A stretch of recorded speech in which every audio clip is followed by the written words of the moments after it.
fait, je suis né en situation d'intersexuation, j'ai été assigné garçon, ce qui ne me pose pas de problème aujourd'hui, mais ça m'a posé pas mal de problèmes dans ma vie et ça m'a fait me questionner énormément sur qu'est-ce qu'être un garçon, qu'est-ce qu'être une fille et qu'est-ce que ça veut dire toutes ces choses-là. Et je suis aussi président du coup d'une association qui s'appelle le GIS, groupe d'information de soutien sur les questions sexuées et sexuelles. C'est une association récente qui a été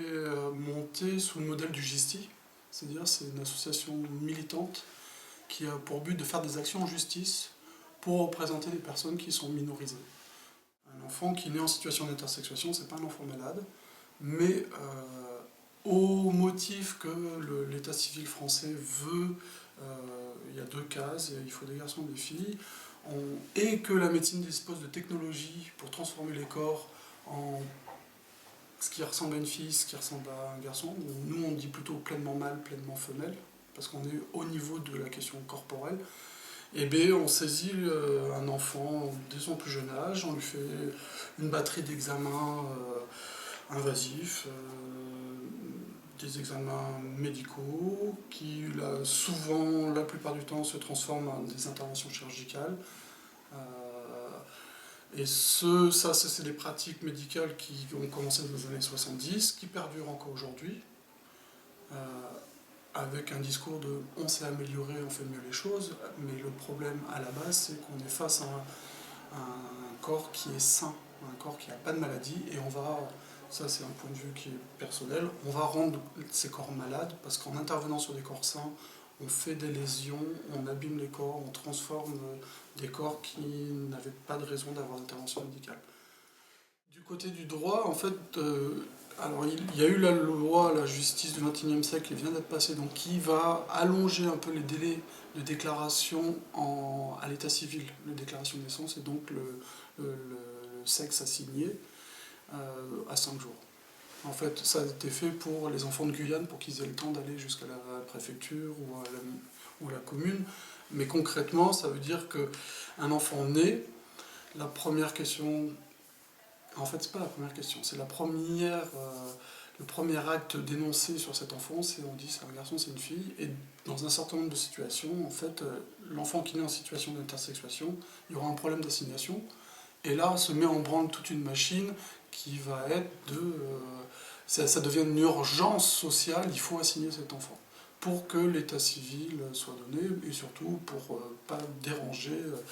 les normes hétéropatriarcales et binaires de notre société actuelle. Donc, on va assigner un sexe. Le droit permet en fait à ce que ça ne soit pas fait maintenant, mais c'est très rare. On conseille aux parents de donner un prénom neutre et puis de voir après. La procédure n'est pas mise en œuvre. Concrètement, c'est au petit bonheur la chance, on va assigner le sexe à l'enfant, et puis après la médecine va agir, pas dans les 3 mois, va agir... ça commence par des examens génétiques, chromosomiques, endocriniens, donc il y a toute une batterie d'examens, puis on propose une intervention chirurgicale d'assignation sexuée, qui signifie, il y a plein de situations d'intersexuation au niveau de la naissance. Après, il y a d'autres situations d'intersexuation qui apparaissent à la puberté et à l'adolescence, il y en a d'autres qui apparaissent encore plus tard à l'âge adulte, quand se posent les questions de transmission, de filiation. Donc si on parle que de la question de l'assignation à la naissance et des protocoles médicaux